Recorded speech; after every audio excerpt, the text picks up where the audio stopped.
Perhatian, perhatian. Video baru Gus Handi akan segera dimulai. Persiapkan diri, hati dan pikiran yang jernih untuk melanjutkan menonton video ini. Selamat menikmati.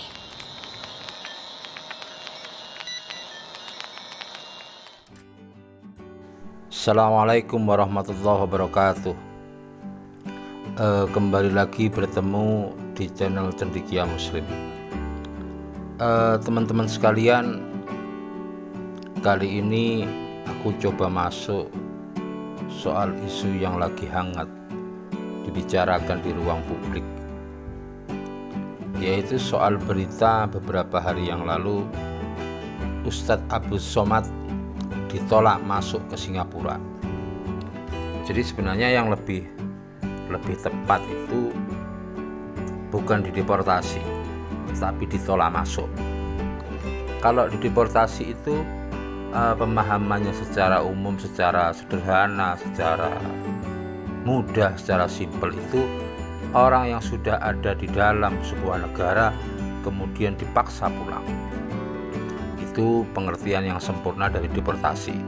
Meskipun ada juga tokoh yang berpendapat ya sama saja lah, tidak boleh masuk sama disuruh pulang itu ya sama-sama deportasi. Tetapi aku lebih suka menggunakan kalimat atau memilih redaksi bahwa Ustadz Abdus Somad itu bukan dideportasi tetapi ditolak masuk. Selanjutnya, tanpa bermaksud menganalisa atau memberikan sebuah penilaian terhadap apa yang dilakukan oleh negara Singapura ketika dia menolak Ustadz Abdus Somad untuk bisa masuk ke dalam negaranya, karena memang ada sebagian pakar hukum itu yang berpendapat penolakan atau mengizinkan masuknya seseorang itu adalah hak dari setiap negara. Artinya itu kedaulatan dari negara Singapura dengan berbagai alasan. Meskipun menurut kita ya alasannya dibuat-buat lah. Alasannya beliau dianggap sebagai ustadz yang kerap memberikan ceramah intoleran, kerap menyerang agama yang lain.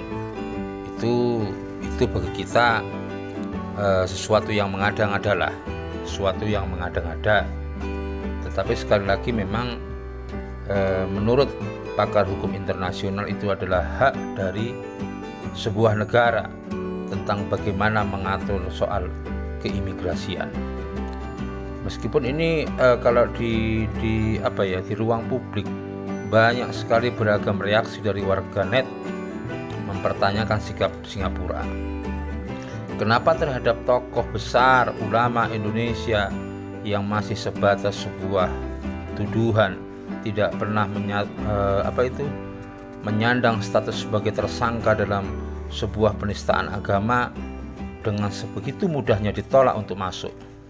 Sementara kenapa pula mereka soft, mereka welcome terhadap orang-orang yang sudah dijatuhi vonis sebagai koruptor yang biasanya disidang in absentia, disidang tanpa kehadirannya.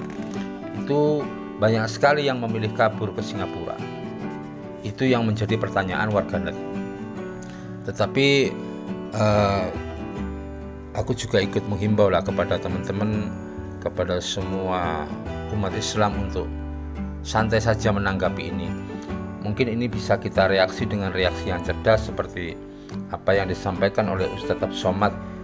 Ya mulai sekarang gak usah lah berlibur-libur ke Singapura, belanja di Singapura. Buat apa terhadap sebuah negara yang berperilaku demikian, menggunakan haknya dalam tanda kutip sewenang-wenang.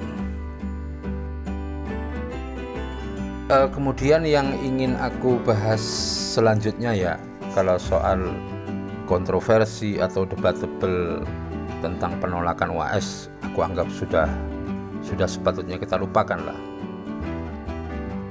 Aku akan mencoba melihat atau menilai atau mentertawakan terhadap dua dua tokoh sama-sama buron ini, dua tokoh Oten yang sama-sama buron, sama-sama ndak berani pulang ke Indonesia, sama-sama statusnya sebagai tersangka.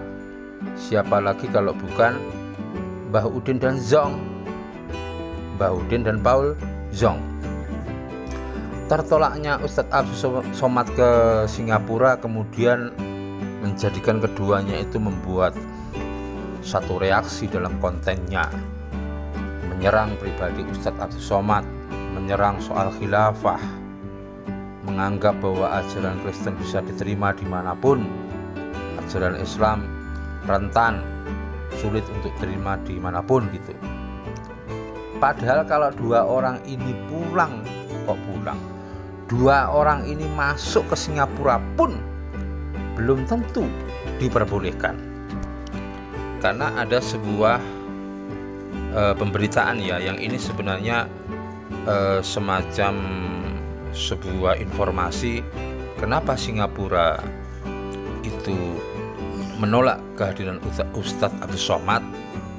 Itu karena ada alasan, istilahnya apa ya, menghindari atau mengantisipasi keresahan di publik mereka. Tetapi sebenarnya penolakan terhadap tokoh agama ini tidak sebatas dari kalangan Islam atau Ustadz Abdus Somad, di kalangan Kristen pun juga pernah. Ini kita lihat beritanya ya teman-teman semua. Ini beritanya, bahwa dahulu pernah ada penolakan yang dilakukan Singapura terhadap seorang pastor dari Amerika, Lou Engle. Jadi pastor ini ditolak atau dideportasi karena ceramahnya yang menghina agama Islam, menyinggung perasaan umat yang lain ketika berkunjung di Singapura. Itu sekitar Maret 2019.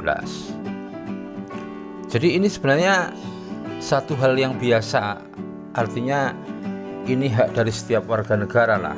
Paul Zong dan Mbah Udin jangan berlebih-lebihan lah. Keduanya ini terbiasa ngomong tanpa data, ngomong tanpa tanpa menggunakan otaknya lah. Mulutnya lebih jauh ngomongnya, lebih cepat ngomongnya dari kecepatan berpikirnya. Paul Zong dan Mbah Udin seolah-olah menjadikan penolakan Ustadz Abdus Somad ini sebagai barometer penilaian terhadap ajaran sebuah agama. Jadi penolakan ini dianggap membuktikan bahwa Islam itu sulit untuk diterima di seluruh dunia begitu. Padahal kasus yang terjadi baik pada Ustadz Abdus Somad maupun yang lebih dahulu pastor dari Amerika itu adalah persoalan penilaian personal atau individual. Makanya baca dulu Mbah Zong sama Mbah Udin, jangan asal ngomong, kecuali kalau kalian berdua membuktikan bahwa kalian pun kalau pergi ke Singapura itu diizinkan, itu baru nggak apa-apa bilang seperti itu. Jadi keduanya ini membuat satu reaksi atau satu kesimpulan yang terlalu pede lah. Mbah Udin membuat judul Ustadz Abdus Somad kalah dengan dirinya diterima dimanapun. Silakan buktikan Mbah Udin, kamu bisa ke Singapura atau tidak. Kemudian Zong juga begitu, Zong diterima di seluruh dunia, Ustadz Abdus Somad ditolak di seluruh dunia. Padahal tidak benar itu, faktanya juga nggak benar. Ustadz Abdus Somad di Malaysia, di Brunei diterima dengan baik. Makanya kedua-duanya ini, yang satu bergelar Rasul modern dan yang satu Nabi 26,5 ini, buktikan kalau kalian berdua bisa masuk ke Singapura, baru silahkan berkoar-koar.